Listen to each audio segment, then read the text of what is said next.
I woke up to a silence so loud, it felt like a warning. The sunlight on my quilt looked ordinary, but my phone screen didn't. My checking balance read 0 like my life had been erased in one quiet night. I remember whispering, "That can't be right," the way you do when the truth is too sharp to hold. At 67, I don't start my mornings with drama. I start them with routine. The kettle's soft rattle, the smell of old coffee grounds, the familiar ache in my fingers as I twist open the jar of peach jam. I keep my bills in a blue accordion folder, sorted by month: electric, water, Medicare supplement, the property tax installment. It's not exciting, but it's honest. That folder has been my little shield since Frank died. Frank was the kind of man who wrote everything down: dates, receipts, warranty cards.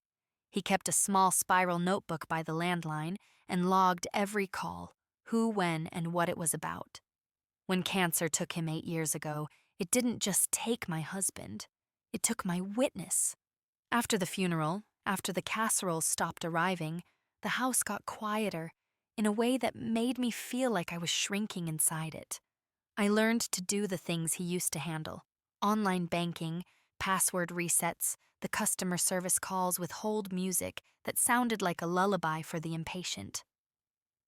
My son, Daniel, moved back into my life the way smoke slips under a door. Not all at once. At first, it was a Sunday visit with groceries, then a quick favor with my phone, then a new app for safety. He talked with that gentle confidence men sometimes use when they're trying not to sound like they're taking control. "Mom, you shouldn't have to worry about this stuff. Let me make it easier." When you're a mother, easier sounds like love. That morning, my hands were steady until I opened the banking app again and saw the transaction list. A string of transfers, neat as stitches. The memo lines were almost tender in their blandness. AUK transfer, external account, online transfer. One after another, as if my money had walked out politely, leaving the door unlocked behind it. I tapped into the details. Each transfer had a confirmation number. Each one had a timestamp. Most of them were from the night before, between 9:12 p.m. and 9:47 p.m., while I'd been in my recliner with a half-finished crossword and the television murmuring in the background. I remembered the late weather report. I remembered falling asleep before the anchor finished his sentence. My throat tightened when I noticed the phone number listed under device verification. It wasn't mine. I called the bank first. The automated voice asked me to say in a few words what I needed. My voice came out thin and careful, like I was speaking through a cracked window. "My account is empty." After the security questions, mother's maiden name, last deposit amount, the exact dollar total of a recent utility payment, I was transferred to a woman named Carla. I could hear typing, rapid and clinical. She asked if I recognized the external account the money went to. I didn't. She asked if I'd authorized anyone to access my online banking. I paused, because the truth had edges. "My son helps me," I said. "Sometimes." Carla didn't judge. She just got quieter. "Mrs. Whitaker," she said, "these transfers were authenticated through your online credentials. They also show a device enrollment last month. Do you remember enrolling a new phone or tablet?"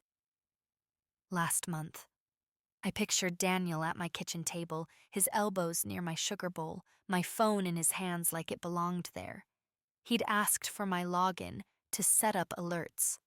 He'd smiled as if he were saving me from the modern world. I'd been proud of him in that old reflexive way, proud that he was being a good son, proud that he still needed me for something, even if it was just to hand him my passwords.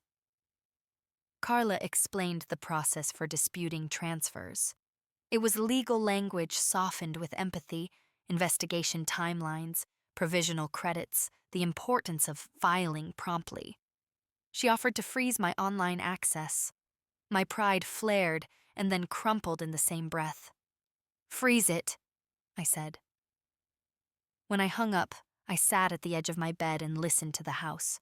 The refrigerator clicked. A car passed outside. Somewhere a dog barked like it had a job to do. My heart didn't race. It sank, heavy and slow, as if it had been carrying this suspicion for a long time and finally decided to stop pretending. I called Daniel. He answered on the third ring, bright and casual. "Hey, Mom, everything okay?"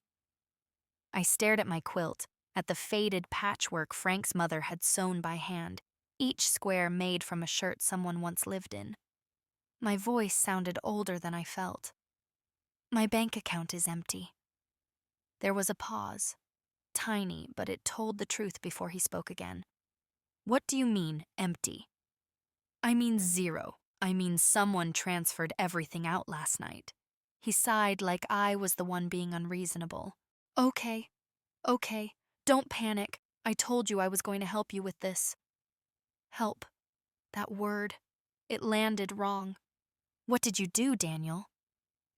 He didn't deny it. He didn't even pretend to be offended. He leaned into it the way people lean into a story they've rehearsed.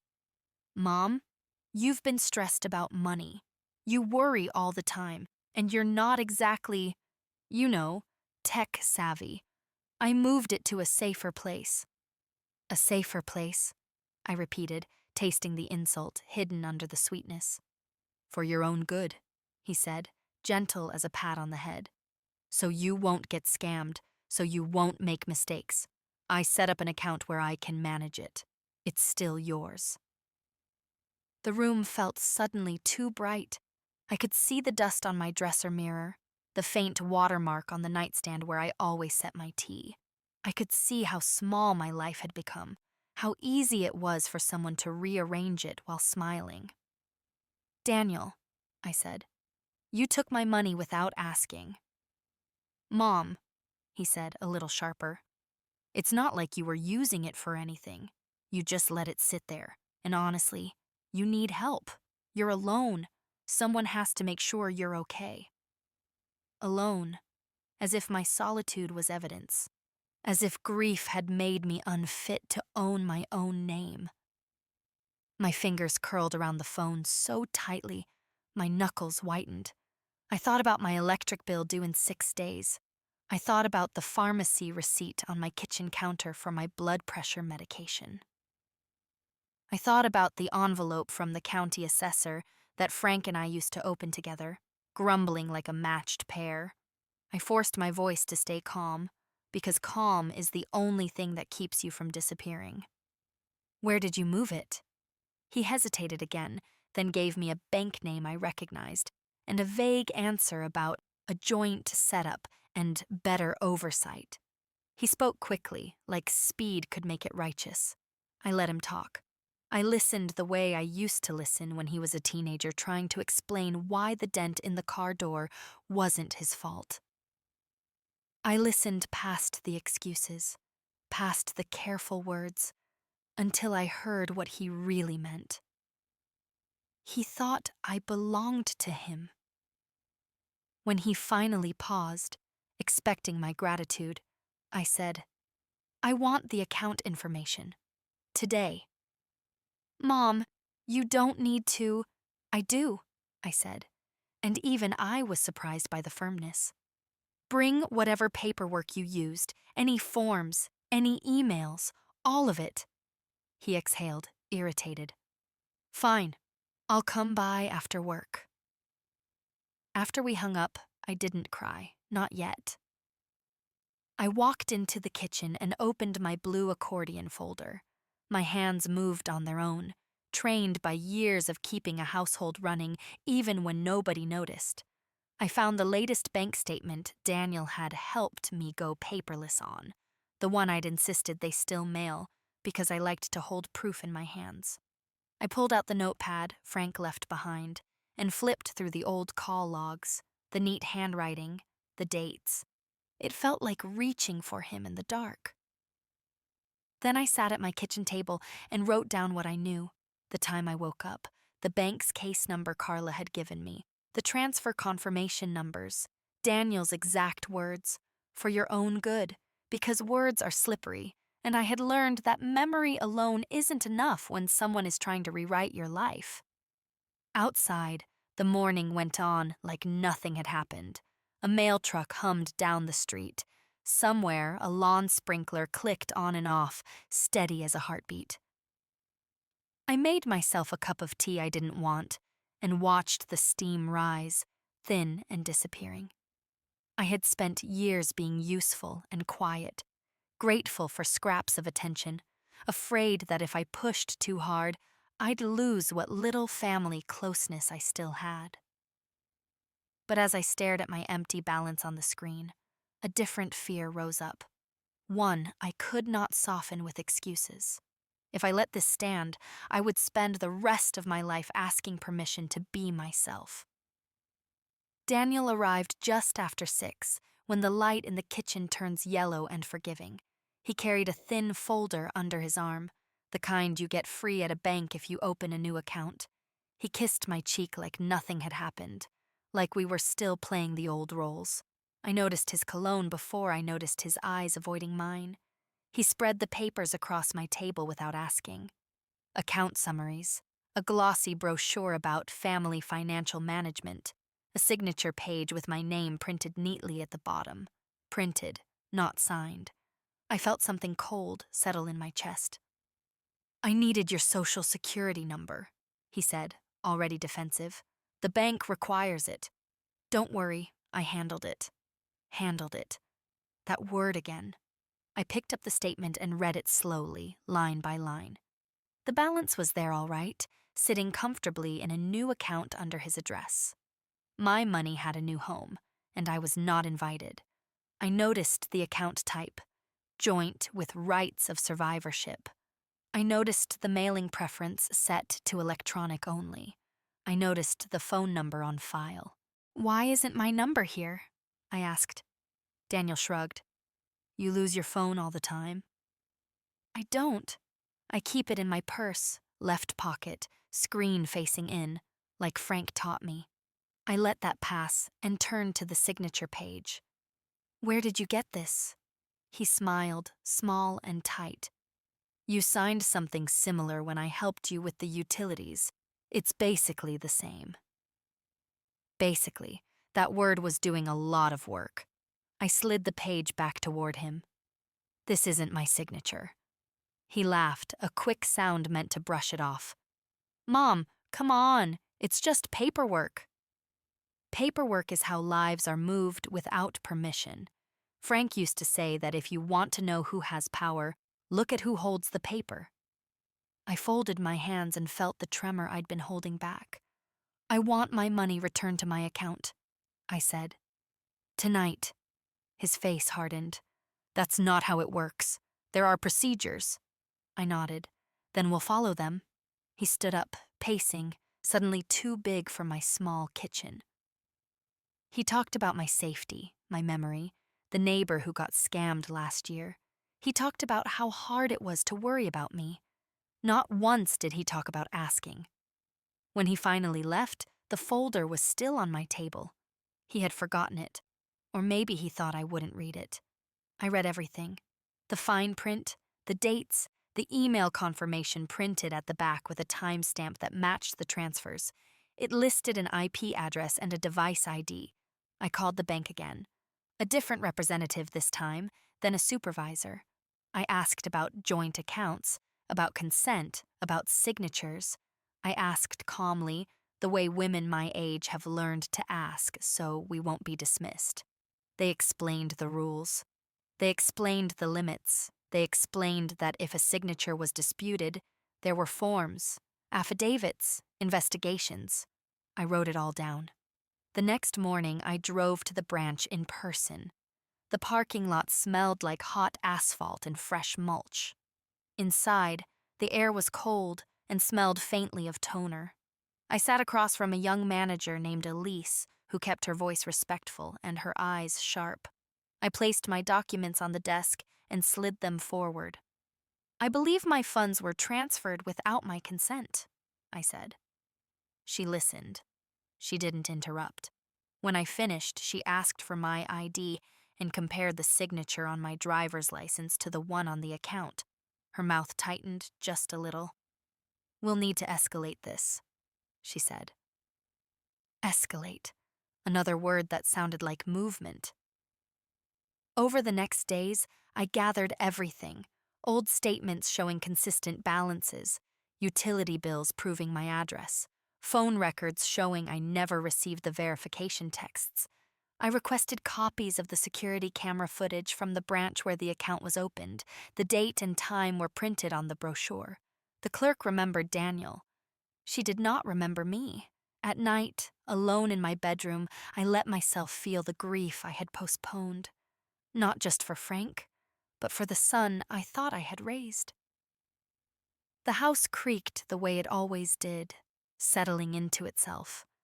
I realized something important in those quiet hours. I was not confused. I was not helpless. I had simply been trusting. And trust, once broken, leaves a very clear paper trail.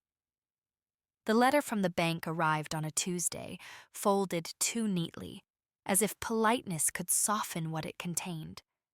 They acknowledged my complaint. They confirmed an investigation.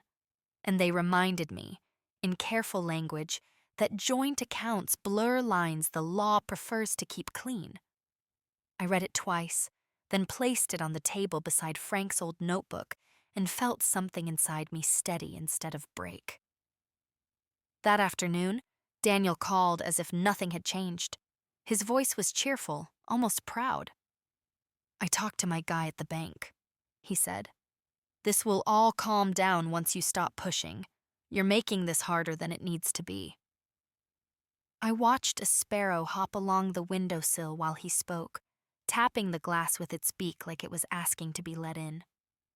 "Hard for who?" I asked. "For everyone," he said. "Mom, you're acting like this is some kind of betrayal." I didn't argue. I had learned that arguments give people room to twist words. Instead, I asked questions. Simple ones. When exactly was the account opened? Which branch? Who notarized the documents? He stumbled over dates. He corrected himself. He grew annoyed.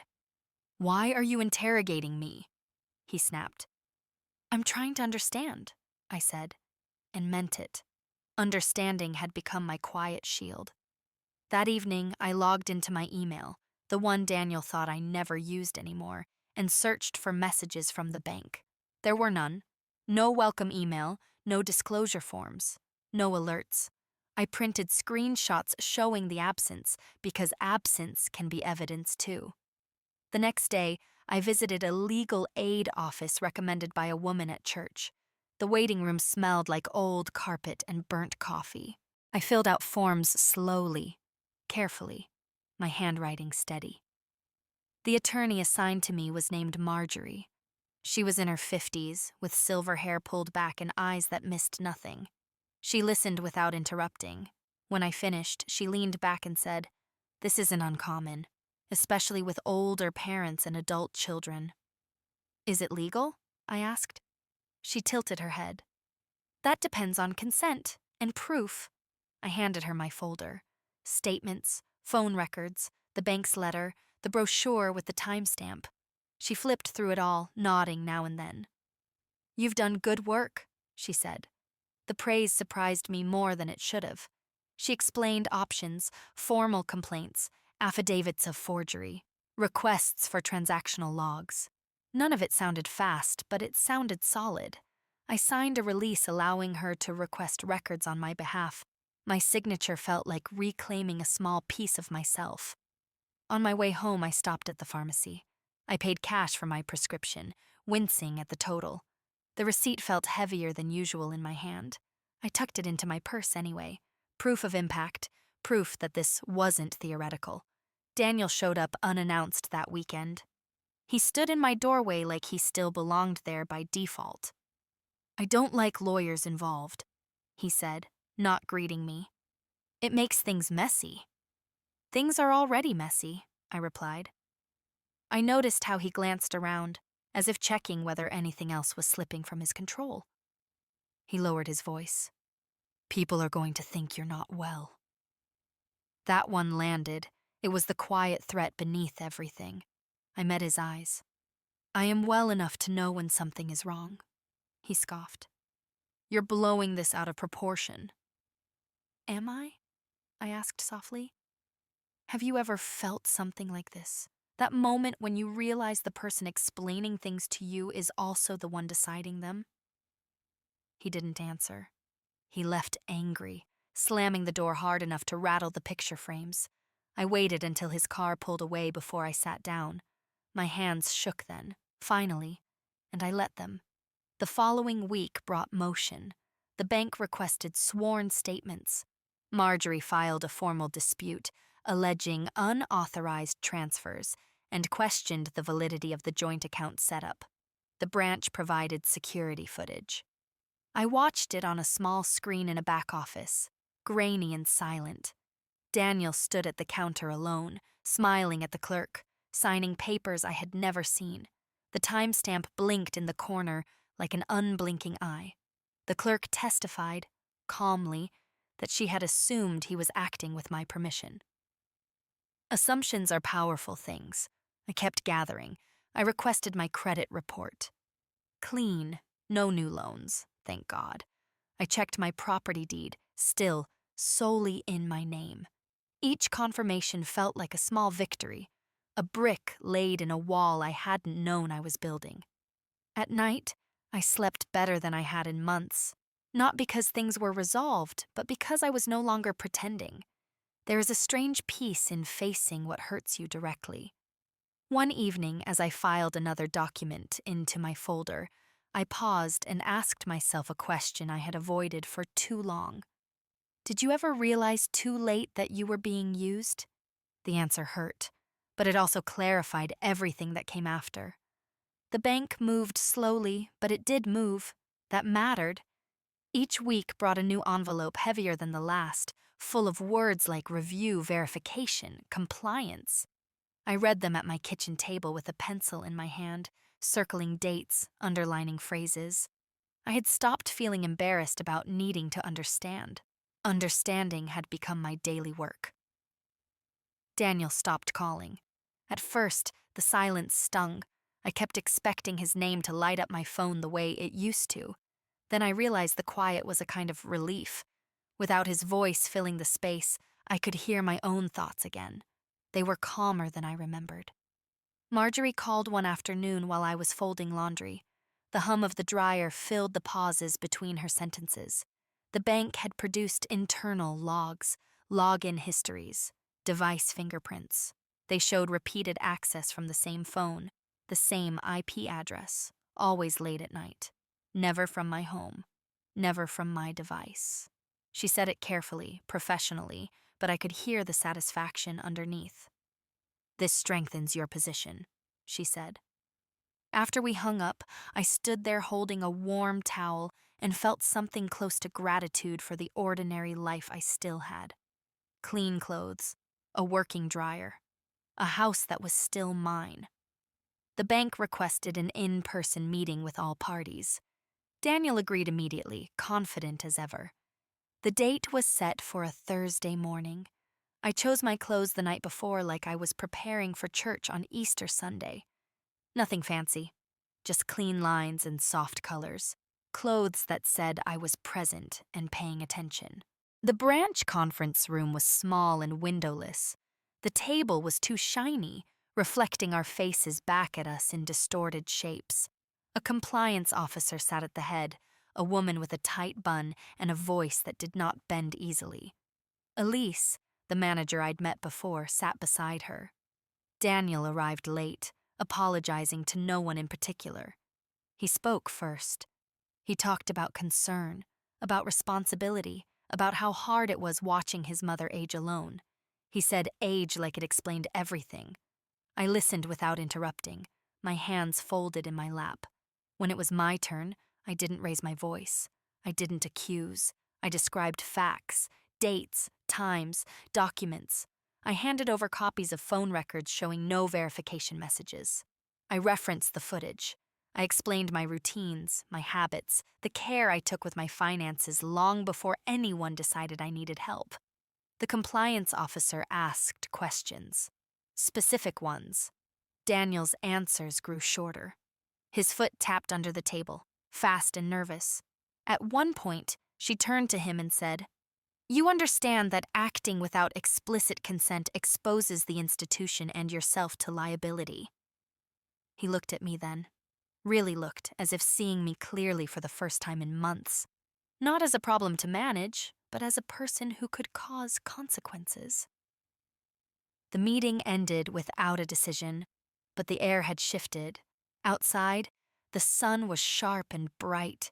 Daniel muttered something about being tired, about lawyers making things complicated.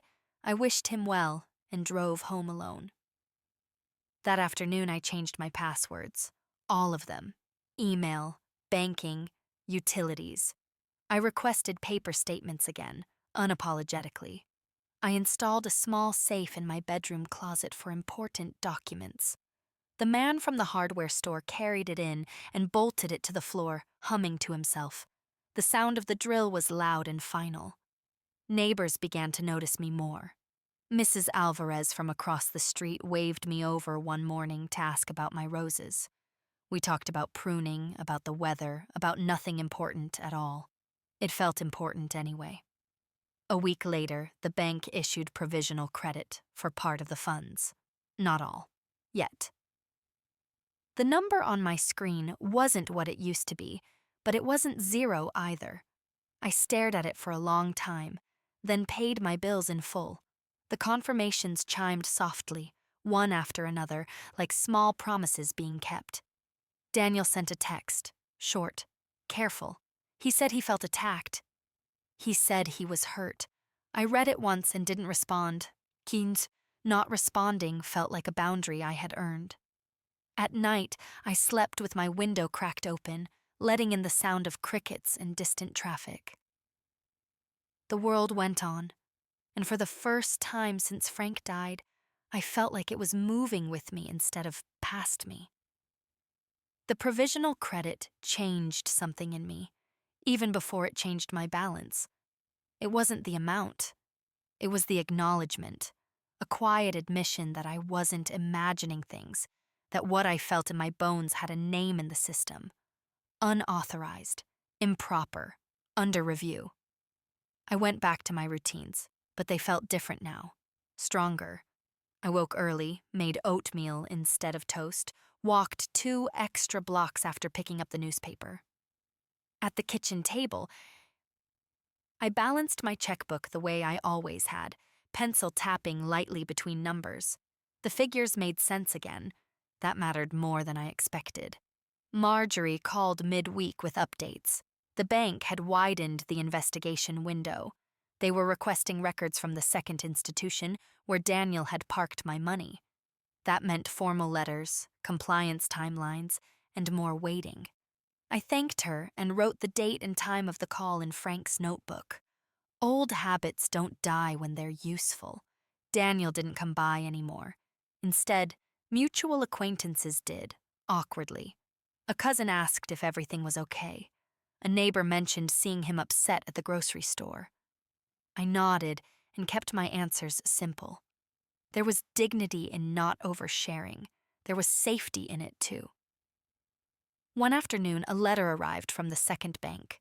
It addressed Daniel and me together, as account holders. The language was colder, more defensive. They requested identification, proof of address, and clarification of the relationship. I photocopied my documents and mailed them certified, return receipt requested. I kept the green card when it came back, signed and dated. Proof travels well when you treat it kindly. I also went to the county office downtown, the one with the long lines and flickering fluorescent lights. I requested certified copies of my property. Deed and will. The clerk stamped each page with a dull thud. Official, final. I added them to my folder, now thick enough to resist bending. At home, I reorganized the house. Not in a dramatic way, just enough to reflect who lived there now. I boxed up Daniel's childhood trophies and stored them in the hall closet. I moved Frank's chair closer to the window where the light was better. I hung a small calendar by the phone and wrote my appointments in clear block letters. A social worker from the bank's elder services unit called to check in. Her tone was gentle, practiced. She asked about my support system, my health, my daily activities. I answered honestly. I told her about my walks, my bills, my church friends. I told her I drove myself and cooked my own meals. She thanked me and noted everything carefully. When I hung up, I realized something important. Systems notice patterns. And my pattern was independence. The days filled themselves. I attended a free financial literacy workshop at the library, sitting among people younger than me who were also tired of being talked down to. I learned about account alerts and fraud freezes and beneficiary designations. I took notes. I asked questions. Nobody rushed me. Daniel emailed once. Long, emotional. He said he felt shut out. He said he was only trying to protect me. He said families shouldn't involve outsiders. I read it slowly, then archived it without replying. Silence was not punishment. It was clarity. Another partial credit appeared in my account near the end of the month. The balance edged closer to familiar territory. I paid myself back for the cash I'd used, then set aside a small emergency fund in a new savings account only I could access. Opening it felt ceremonial. One evening, I sat on the porch as the sun went down, the air cooling against my skin. Mrs. Alvarez waved again, holding a bowl of figs from her tree. We talked about recipes and weather and nothing else. I went inside later and washed the figs carefully, one by one, placing them in a bowl like they were precious. Because they were. So was my life. And for the first time in a long while, it felt fully, undeniably mine again. The final notice from the bank arrived on a Friday, the kind of day that always feels like a pause between one life and the next. I stood at the counter holding the envelope, listening to the hum of the refrigerator, letting myself breathe before opening it. Some instincts don't fade with age. You learn when to slow down. They had completed their review. The language was careful, but the meaning was clear. The joint account had been opened without proper consent verification. The transfers were deemed unauthorized. The remaining funds were to be returned to me in full, with adjustments. They apologized for the distress. Institutions always apologize late. I sat down at the kitchen table and felt my shoulders drop, as if I had been carrying something heavy for miles without realizing it. The money mattered, yes, but what mattered more was that the record now reflected the truth. I was not confused. I was not careless. I had been wronged. Marjorie called an hour later, already knowing. She congratulated me in a measured way, like someone who respects the weight of the moment. She explained what came next. The bank would issue a formal reversal. Daniel would receive notice. There would be no criminal charges unless I pursued them. The choice, finally, was mine. I don't want to punish him, I said. I want him to stop. She understood. Then this outcome does that, she said. That afternoon, Daniel showed up again. This time he knocked. The sound was different from before, quieter, uncertain. I let him stand there a moment before opening the door. He looked smaller somehow, his confidence worn thin. They reversed it, he said, not meeting my eyes. Yes, I replied. He stepped inside, hands shoved into his pockets. He talked about stress, about fear, about how fast things got out of hand.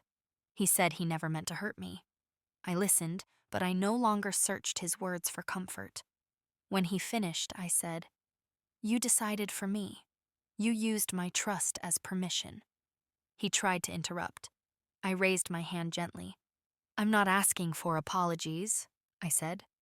"I'm setting boundaries." I explained them clearly. My finances were mine alone.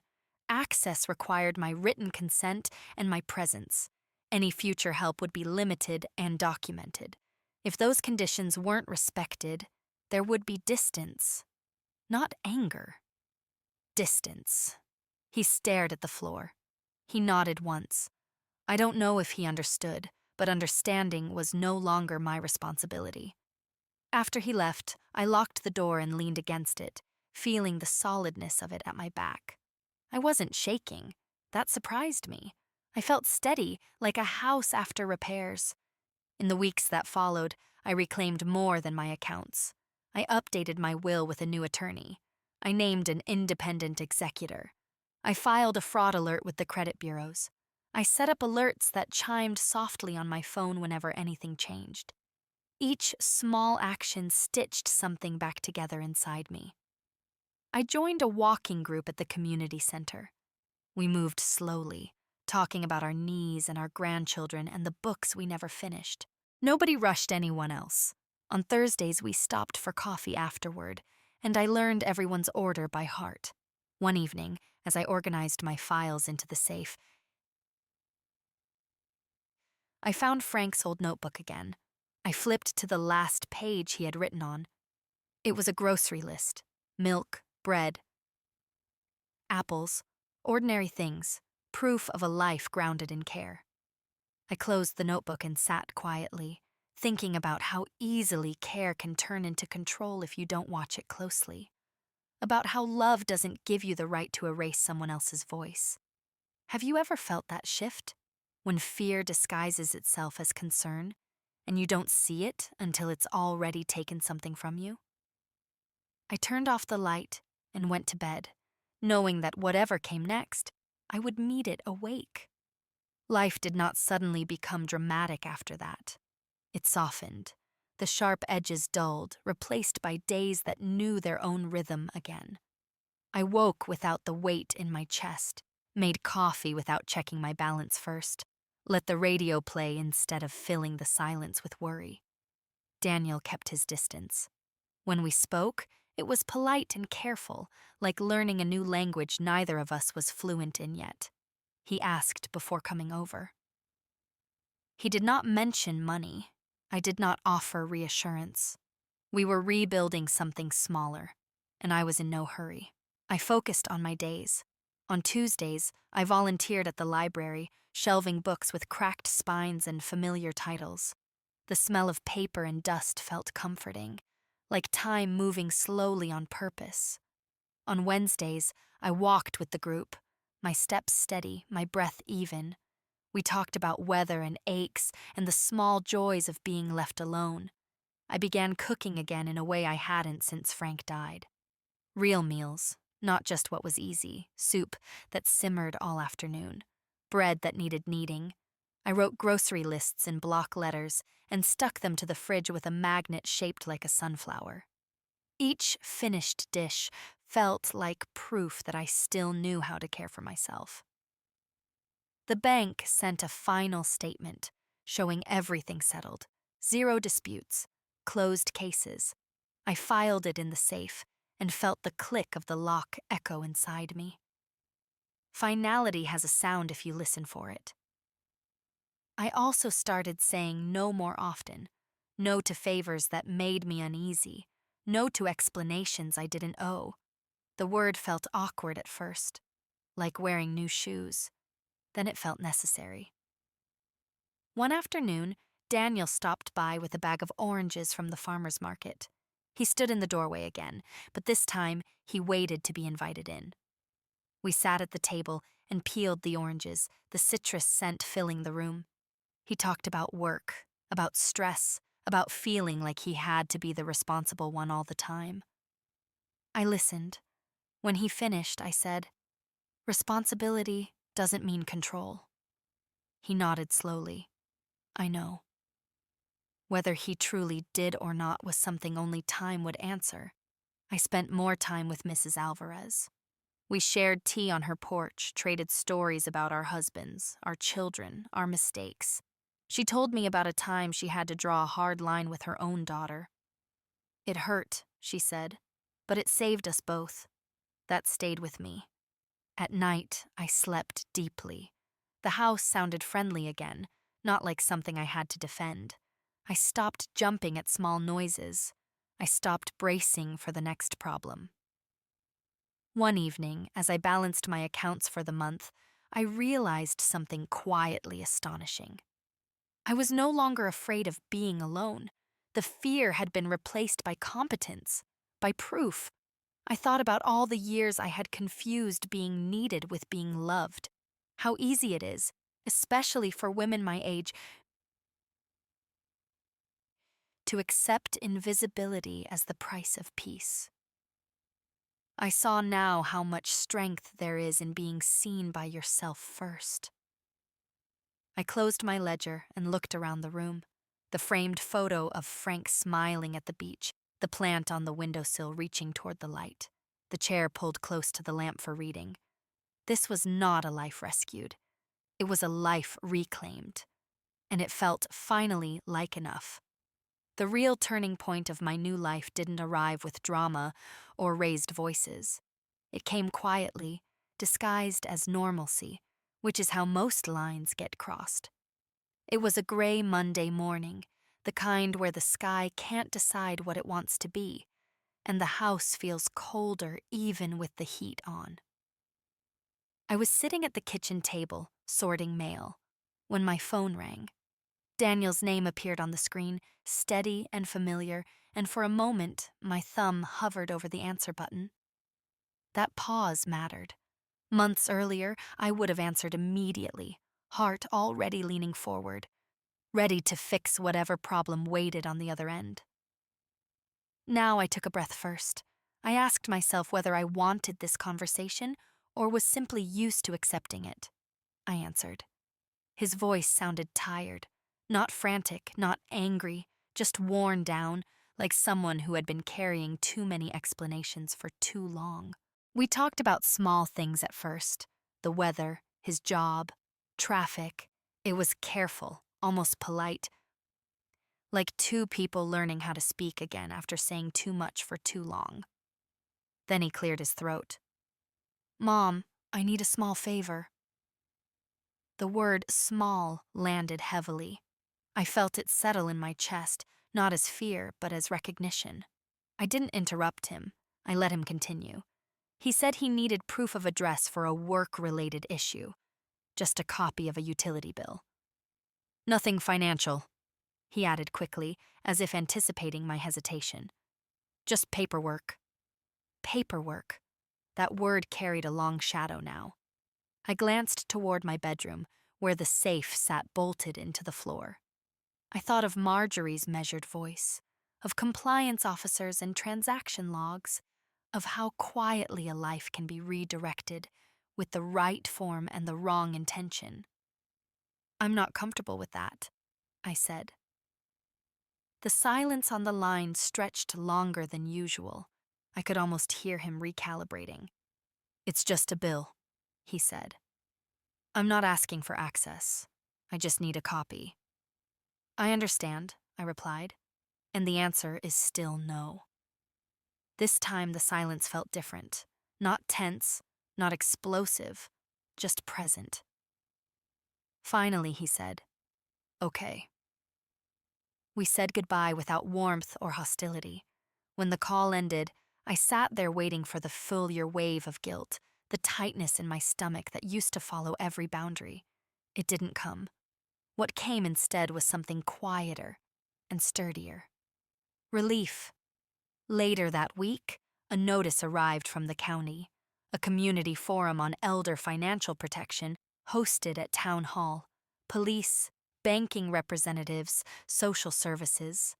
I read the flyer twice and set it aside. Then I picked it up again. Visibility still scared me. Speaking out felt risky, like inviting judgment. But something in me had shifted. I no longer wanted my experience to live only in folders and files. The town hall smelled like polished wood and old paper. Folding chairs were arranged unevenly, legs scraping softly against the floor as people settled in. I recognized faces from the grocery store, the pharmacy, the library, ordinary people. At the front sat a small panel: a detective, a banker, a social worker, authority in sensible shoes. As the discussion unfolded, I listened carefully. They talked about scams, about warning signs, about how often abuse comes from inside families. My heart thudded harder with each sentence. When the moderator opened the floor for questions, my hand rose before my doubt could catch up. I stood slowly, feeling every year of my age and none of its weakness. I told my story plainly. No names, no drama, unauthorized transfers, a family member, documentation, investigation, resolution. I spoke calmly, the way I had learned to speak when I needed to be believed. The room went very quiet when I finished. The detective nodded. "This happens more than people realize," he said, "and it's rarely reported." Afterward, women approached me. One wiped her eyes and said she thought she was alone. Another told me her daughter had been helping with her accounts for years. We exchanged phone numbers on the backs of pamphlets. Connection, it turned out, was another kind of recovery. My days began to fill with new shapes: coffee dates that turned into long conversations, walks where we talked about boundaries like they were muscles, weak at first, sore when used, stronger with time. I started keeping a second notebook, separate from Frank's old one. This one wasn't for records. It was for reflection, short entries about what felt right, what didn't, about the difference between love and obligation. Daniel and I spoke occasionally. He never asked for favors anymore. When we met, it was in public places: a cafe, a park bench. Conversations stayed neutral, respectful. There was sadness there, yes, but also something new. Distance that wasn't punishment. Distance that was healthy. One afternoon, while sorting old mail, I found a stack of receipts from years ago. Payments I had made quietly, without discussion. School fees, emergency repairs, rent, once.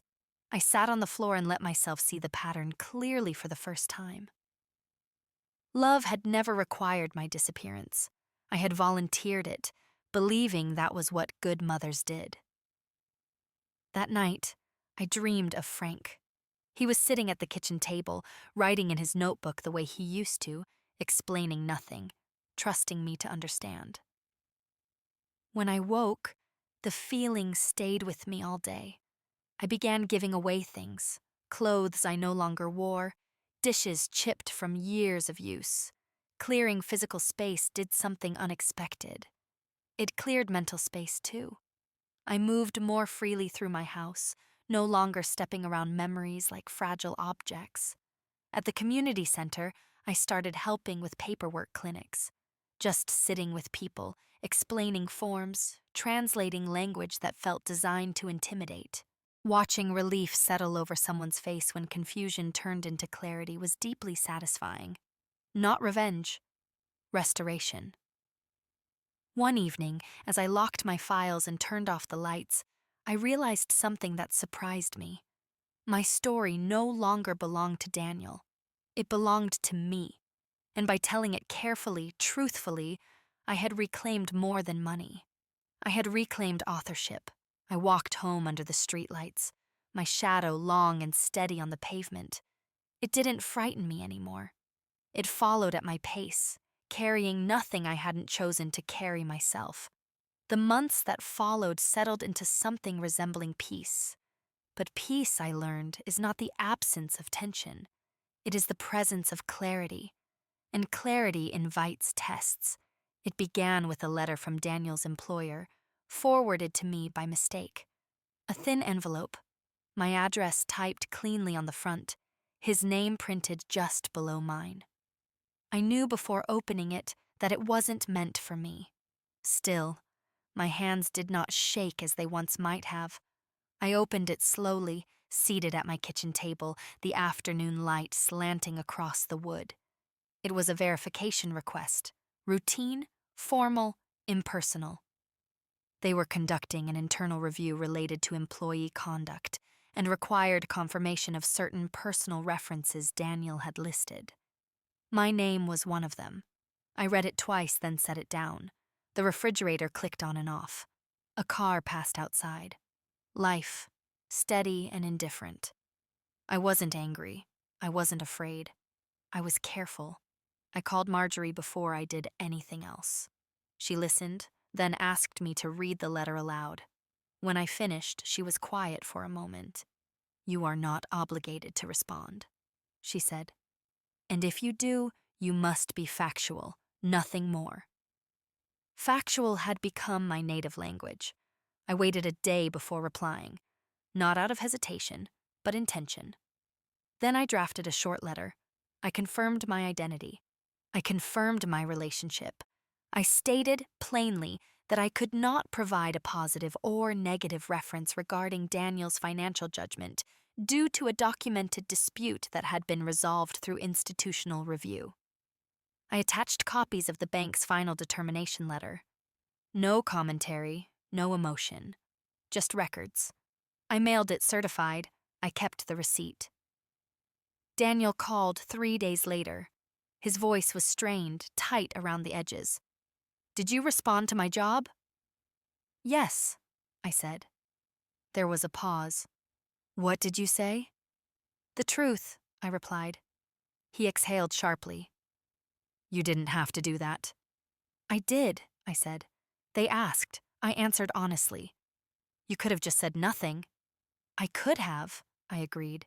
"But silence can be misleading." He didn't yell. He didn't accuse. That was new. Instead, he sounded tired. "They're reviewing everything now," he said. "My role, my judgment." I said nothing. After we hung up, I sat very still. This wasn't revenge. I hadn't sought it. But consequences have a way of arriving whether you invite them or not, and I had learned not to intercept them out of misplaced mercy. A week later, Daniel asked to meet. Not at my house, at a cafe halfway between us. I agreed. The cafe was loud with afternoon chatter, the hiss of the espresso machine filling the spaces between conversations. We sat at a small table near the window. Daniel looked older than I remembered. Not aged exactly, just stripped of the ease he once carried. He talked for a long time, about pressure, about expectations, about how responsibility had felt like something he had to seize before it slipped away. He admitted he'd crossed lines, not all of them, but enough. "I thought I was doing the right thing," he said quietly. "I know," I replied. That surprised him. He looked up. "You do?" "Yes," I said. "But thinking you're right doesn't protect you from being wrong." He nodded slowly. "I don't want to be shut out," he said. "I'm not shutting you out," I said. "I'm standing where I belong." We drank our coffee in silence after that. When we parted, there was no embrace, just a nod, respectful, real. That night, I went through my files again, not because I needed to, but because I wanted to see how far I'd come. The folder that once felt overwhelming now felt orderly. Each document told a story of progression, from confusion to clarity, from fear to action. I added one more page, a summary, written in my own hand. Dates, outcomes, lessons learned, not for court, not for banks, for me. As autumn arrived, my life expanded in small, meaningful ways. I began teaching a weekly session at the community center on financial documentation. Nothing formal, just conversation and guidance. People brought shoeboxes of papers, grocery bags stuffed with envelopes. Together, we sorted, labeled, explained. The relief on their faces reminded me how close I'd come to disappearing into paperwork myself. One woman hugged me after a session, her arms tight around my shoulders. "You gave me courage," she whispered. I thought about that all the way home. Daniel's job situation resolved quietly. He wasn't fired, but he was reassigned, demoted, in the careful language of corporations. He didn't tell me directly. I heard it from someone else. I didn't reach out. Not everything needs commentary. Instead, I focused on my days, on mornings that began without dread, on evenings that ended without rehearsing arguments in my head. I read more, slept better, laughed easier. I also updated my legal documents again, not because I mistrusted everyone, but because trust works best when supported by structure. I met with my attorney, signed clean copies, stored them properly. Preparation, I had learned, is a form of self-respect. As winter approached, I decorated the house simply, lights in the window, a wreath on the door, no attempt to recreate old traditions, just acknowledgement of the season I was in now. Daniel came by once in December, unannounced but cautious. He brought a small gift, a book I'd mentioned months earlier. He waited until I invited him in. We sat for an hour, talked about neutral things, weather, books, the way time changes plans. When he left, I felt neither relief nor regret, just acceptance. That was the real victory. Not money returned, not apologies offered, but the quiet confidence that I no longer needed to shrink to keep the peace. I could hold my ground and still remain kind. I could tell the truth and still love. I could let consequences exist without escorting them away. As the year drew to a close, I stood at my kitchen window one evening, watching snow fall softly onto the street, each flake distinct, each one landing where it chose. I understood then that this chapter of my life was not about what had been taken from me. It was about what I had stopped giving away. The morning I realized the story was truly over, nothing unusual happened. No letters arrived, no phone rang with bad news. The sun came up the way it always had, pale and patient, spreading across the kitchen floor like it trusted me to be there. I stood at the sink, rinsing a mug, and understood something quietly, but completely. I was no longer waiting. For months, years really, I had lived in a state of readiness, ready to explain myself, ready to fix what someone else had broken, ready to forgive before I had even been asked. That readiness had shaped my posture, my voice, even my sleep, and now it was gone. I drank my coffee slowly that morning, seated at the table Frank and I had refinished decades earlier. The surface still bore a faint scratch from when Daniel was a boy and had dragged a chair too hard across it. I used to see that mark as proof of family life. Now I saw it as proof of survival. The table had endured. So had I. Daniel and I had found an equilibrium of sorts. We spoke occasionally, carefully. He no longer offered help. I no longer braced myself when his name appeared on my phone. When we met, it was intentional, mutual, bounded. There were things we didn't talk about, and I had made peace with that. Silence, I had learned, can be respectful when it isn't forced. The bank case was officially closed. I received a final confirmation email stating that all matters had been resolved and archived. I printed it anyway. Old habits. I placed it in the safe and turned the key, feeling the quiet finality of it. Not because I feared the past returning, but because honoring the process mattered. Closure deserves documentation too. My days grew fuller, not busier. There's a difference. I volunteered more regularly at the community center, helping people untangle forms and letters that frightened them the way mine once had. I learned how many stories sounded like mine once you stripped away the details. Different names, different relationships, the same slow erosion of autonomy disguised as concern. Sometimes, after a session, I would sit alone in the empty room, the chairs stacked neatly, the air still warm from conversation. I would think about how close I had come to losing my voice simply because I was tired, because I had loved someone enough to stop asking questions. Have you ever looked back and realized the moment you started disappearing wasn't dramatic at all? That it was polite, quiet, almost reasonable? At home, I changed small things. I replaced the old landline with a simpler model that showed call logs clearly. I reorganized my files so that everything important could be found in under a minute. I left written instructions in the safe, not because I expected something to happen, but because clarity is a kindness to yourself and to others. I updated my emergency contacts. I chose people who respected boundaries, not just history. That choice felt radical in its simplicity. One evening, I cooked dinner just for myself and set the table properly. Real plate, cloth napkin, candle even. I ate slowly, savoring the quiet. There was no one to impress, no one to appease, just the steady comfort of being present in my own life.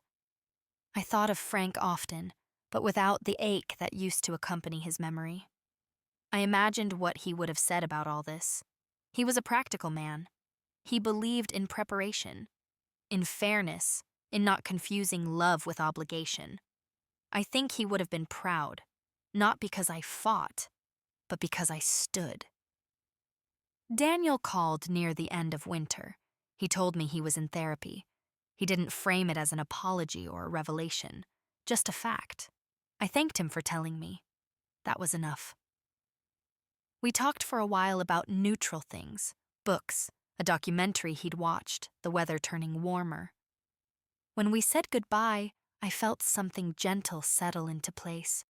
Not forgiveness exactly, understanding. And understanding, I had learned, doesn't require reconciliation to be real. Spring arrived quietly. I planted herbs in small pots along the windowsill. Basil, thyme, rosemary. I liked how they smelled when I brushed past them, how they reminded me that care doesn't have to be loud to be intentional. One afternoon, while organizing old photos, I found a picture of myself from years ago. I was younger, yes, but what struck me was how tentative I looked, as if I were asking permission to exist in the frame. I studied that woman for a long time. "I see you," I said out loud, and I meant it. The truth is, the most satisfying part of what people might call revenge wasn't watching someone else face consequences. It was watching myself return. Slowly, completely, legally, with receipts. I didn't take anything that wasn't mine. I didn't raise my voice. I didn't break the law or my own values. I simply stopped cooperating with my own erasure. Have you ever noticed how powerful that is? Now, when I wake up, I don't check my phone first. I stretch. I listen to the house. I decide what the day will hold instead of waiting to be told. My life is smaller than it once was in some ways, but it is truer. And truth, it turns out, takes up exactly the right amount of space. If you've stayed with me this long, thank you for listening to an old woman tell you how she learned, perhaps a little late, but fully, that dignity is not something others grant you. It is something you keep. If this story meant something to you, if it reminded you of yourself or someone you love, I'd be grateful if you'd show your support by liking this story and subscribing for more like it. And I'd truly like to hear from you in the comments. If you were in my place, what would you have done?